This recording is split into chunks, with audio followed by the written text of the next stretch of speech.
So this is part two. Not too long ago on the channel, I talked about my health. And since then, I mean, I haven't posted it about a week and a half or so. And if you can see it right here, I did have my pacemaker. And let me tell you, I feel great. I feel really, really good. So the first part of this video, in case you dip early, that's totally fine. I'm doing okay.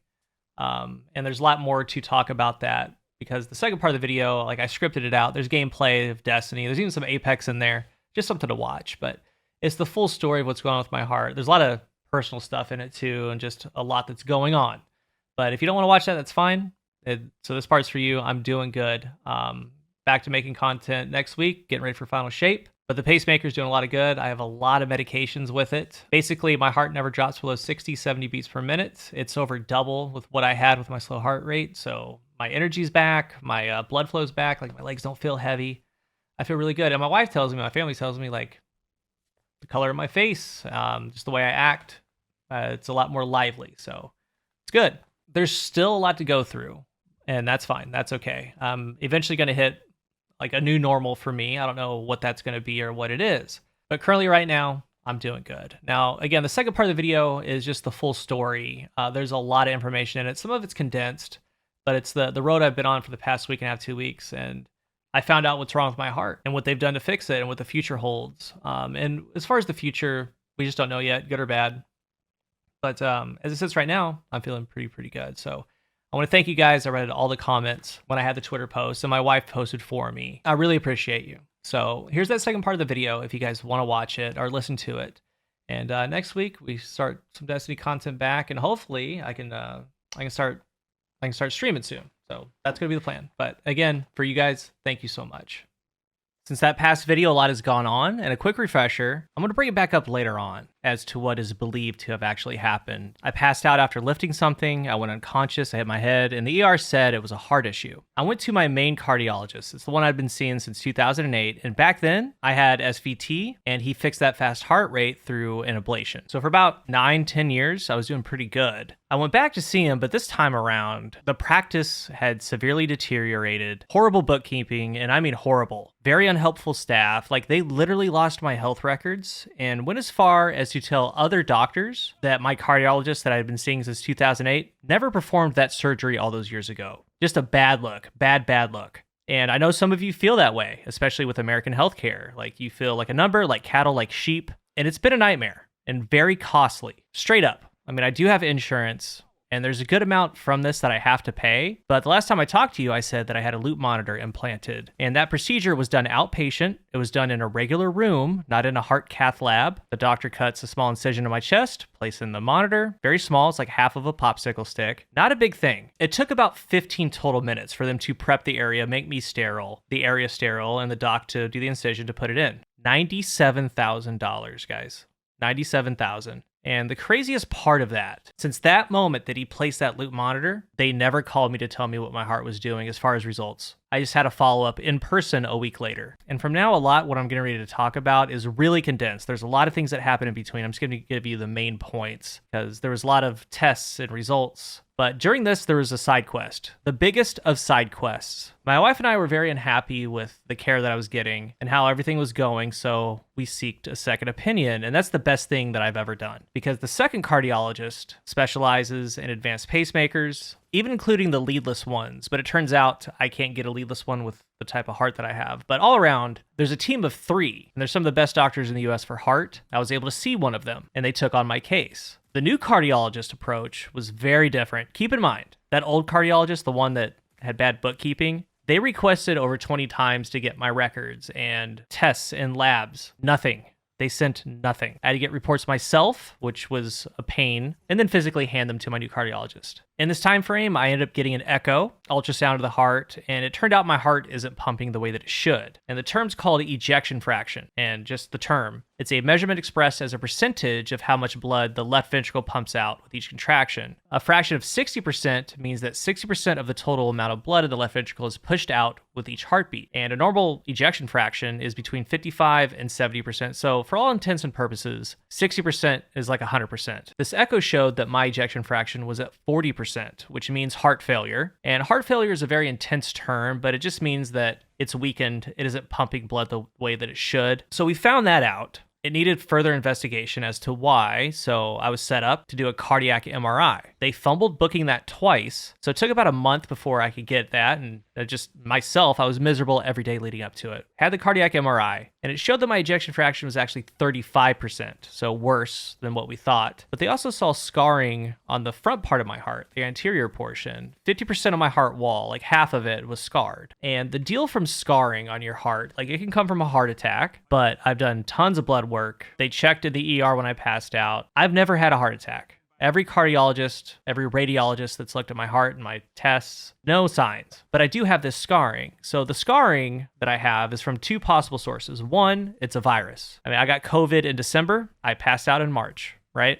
But it could be from any virus over the years. It could have been a flu, a pneumonia, COVID, whatever. A virus could have scarred it. But the second is the one that my new cardiologist thinks that it is. He thinks that it's congenital, meaning I was born with it. Not necessarily born with the scars, but a progressive disease to where genetically the scar just kind of forms over time. So we got that cardiac MRI. We have the results from it. I saw my old cardiologist last Monday on the 6th of May. My old cardiologist said, well, yeah, it's worse than we thought, 35%. I do need to get on medication, and I need a special type of pacemaker called a CRTD. More on that later. So he put me on a couple of medications and then scheduled my pacemaker more than a week later on the 15th, which at the posting of this video would have been 2 days ago. Did not like that answer. So the following day, on Tuesday, I saw the new cardiologist. And a little bit of history. My mother died of a sudden heart attack when she was 39 years old. My uncle, her brother, also died of a sudden heart attack at 42. And they didn't have any symptoms, but the new cardiologist believes that whatever they had genetically, and it makes sense, I have. And genetically, it's the electrical system. It's the conduction of it. And that makes sense because the early part of my life, I had that SVT, fast heart rate, and then I had the bradycardia,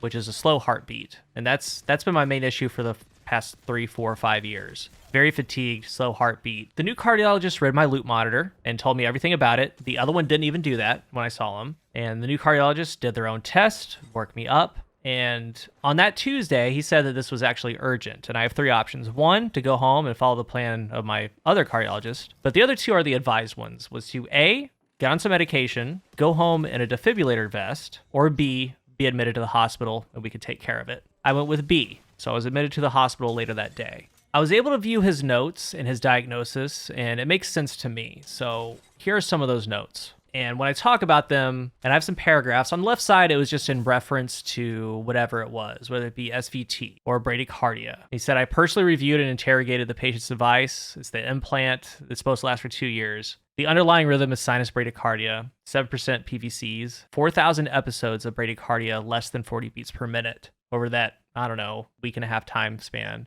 And they were telling me that it was so off that the device itself couldn't hold any more information. It would actually delete information. That's how bad it was. As far as the bradycardia, severe exacerbation, said we'll admit to the hospital for further workup and CRTD. Symptomatic bradycardia needing pacing support, we'll admit to hospital. I've always had it. It's called a wiki block. It's a heart block times 2. It's an electrical block. It says in light of the patient's inherited cardiomyopathy, likely evidence of a progressive disease. So cardiomyopathy means just weak heart, something I was born with, inherited. And then we go to ventricular tachycardia and PVCs. It says likely secondary to his cardiomyopathy, he's at high risk for sudden cardiac death due to a syncope, which is passing out, and low ejection fraction with the scars. I'm going to admit to the hospital and do a CRTD. But the new diagnosis, likely inherited cardiomyopathy with evidence of scar. Patient has had syncope recently, which is likely aborted sudden cardiac death. Patient will need GDMT, which is just a course of drugs and treatments to be initiated, but unable to start due to severe bradycardia.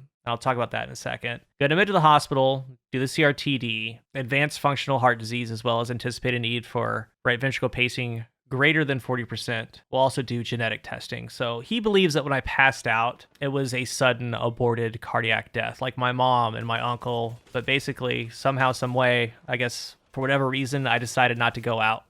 And somehow my heart's rhythm got normal and I got blood back. And with what I have, and my mom and my uncle, he told me with what happened is the electricity in my heart goes into an electrical storm. Like, basically, electricity goes from top to bottom. It contracts. That's your heartbeat.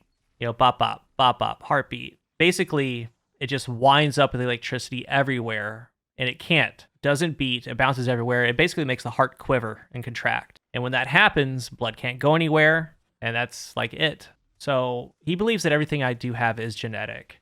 All right. I was admitted on Tuesday. On Thursday, I had an angiogram in the heart cath lab. And what that is, they inject dye around my heart and look at my arteries. That came back squeaky clean. The arteries around my heart are really good, which is like the only good news I've heard about my heart ever. But it goes to show, and like when I had another echo there, the tech was like, you actually have a really structurally beautiful heart. That left ventricle's a little or mildly enlarged, which we know, because the cardiac MRI and all the echoes said that I had dilated left ventricle cardiomyopathy. Like it doesn't contract very well, and it's a little bit bigger because the heart's weak. So that was Thursday. Came back great. And then Friday, I had the pacemaker, and it's called a CRTD.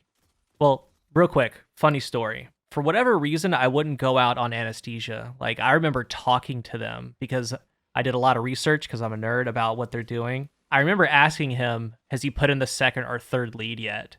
And I remember my cardiologist looking at the team is like, is this guy awake right now? Like, is he seriously awake right now?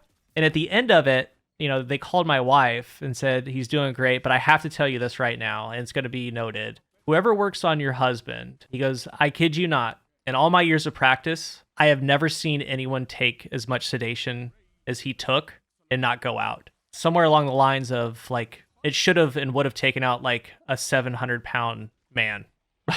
And he goes, I kid you not, I have never seen that and probably will never see that in my medical career. It was such a big deal on our board. Within the cath lab, we wrote in Sharpie, not Expo, of how much he took. He goes, in simple terms, he's a legend. And like everybody in the cath lab, like the three nurses, all said that to me when I woke up, like, dude, you are a legend. So anyway, the CRTD, it's this one from Abbott. It's cardiac resynchronization therapy. So instead of 2 leads, like a regular pacemaker, it has 3. One's in the right atrium, one's in the right ventricle, and the other is placed along the left ventricle, which is my bad one. And what it does, it actually paces my heart, and it's crazy. Guys, like my first, what I'm going to call tune-up in the hospital. It's all wirelessly done. It's a generator pack. They set my heartbeat to 60, meaning my heart can never fall below 60 beats per minute. And as you can imagine, with 4 to 5 years of my heart beating sub 40 in the 30s a lot, I mean, that's pretty much double. And they changed it this past week on Tuesday or Monday to 70, meaning it's never going to drop below 70. So like my lightheadedness has gone away. My blood flow, I feel, is 110% better. Like my legs aren't heavy. I don't feel fatigued. Like it is truly incredible. Like I'm very tired. I'll talk about that in a little bit, but it is incredible.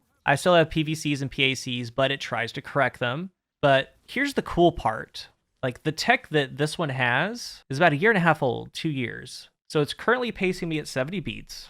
And at 140 beats double, it starts paying closer attention because at a higher heart rate, arrhythmias like to show up with what I have. So it notices what part is doing the arrhythmia. It could be the top part, the atrium. Let's say that it is the top part. So say it's beating faster than the bottom can't keep up. It's going to speed up the bottom part of my heart to match it. And then it's going to go 1 beat faster. Basically, it outpaces me of the arrhythmia and it resets it because old pacemakers, if it couldn't do that, it would detect an abnormality and it would just shock me with a defibrillator. And if it ever detects a dangerous rhythm, it's just going to shock my heart and reset the electricity. Going back for earlier, if I ever have one of those electrical storms again, where the electricity is everywhere, it's going to shock my heart, try to reset the rhythm. And also it's set to where if it ever goes above 220, it's just going to do it anyway. Because at that point, with the type of heart I have with the conduction, it could beat that fast and then it could start getting really, really sporadic. So it'll just shut it down. But anyway, all kind of going together, and with those notes earlier, I couldn't take medicine before, but now I can because of the pacemaker. And a lot of the heart meds lower your heartbeat. Well, you can't do that with bradycardia. It makes it even lower, like dangerously low. So the pacemaker acts like a backstop. It's never going below 70, so all the meds to help my heart can work. And the meds that I'm taking helps them more relaxed, to beat better, without it bottoming out, and also improve my ejection fraction. So I have like 6 new medications. And there's side effects like lightheadedness and low blood pressure. But at the core, the big one tries to improve ejection fraction, which mine was at 35%. It tries to repair that left ventricle. So with the pacing of both chambers, it contracting, like making it beat normal, that's going to help it. And then there's some sauce within the drug to help those muscles with that ejection fraction. So there is a world where my 35% next year could go to 40, 45, or even reverse up into 50, 55, 60. Time's going to tell on that. But currently, I'm doing good, guys. I feel really good. Now, I'm tired, but not fatigued, and that's a huge difference. Before I was fatigued, zero energy. I'm just tired. Like my left arm, I can't use for about a month. That pacemaker's under my left collarbone. The whole area is bruised badly. I mean, I can do small things, no heavy lifting, more than 8 pounds. But importantly, I can't lift my shoulder. I can't do any pulling, any pushing. I can't lift it above my shoulder because the fear is it can pull the leads off of my heart. Like, think about it. You know, your left collarbone or that area, you lift your arm straight up in the air, it moves everything. It moves your chest up. So that would be bad. And in that month time frame, what happens, those leads, they were kind of screwed into my heart. Scar tissue forms over them and they become part of my heart, essentially. They kind of adhere. But so far, no big bad things like lead breaks or lead infection or incision infection or my body rejecting it. Like, so far, so good. Cross your fingers. I'm taking it easy. I still have a little bit ways to go, but I do feel better. I have more energy. But the only thing is, I don't know what my new normal is because all these medications and I'm taking some pain meds. Like, I don't know where I'm going to settle as far as lightheadedness and blood pressure and all that, but I'm doing good. But I've had a wild, year so far, but definitely past 2 weeks.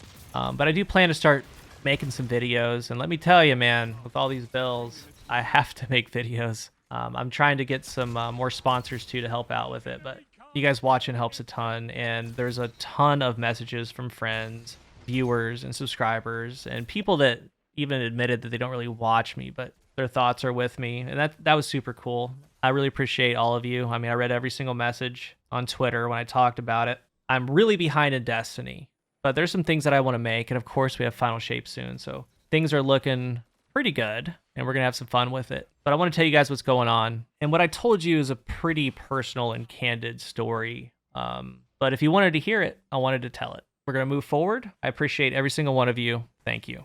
Next week, we're starting out some Destiny content. So until the next one, I am CoolGuy.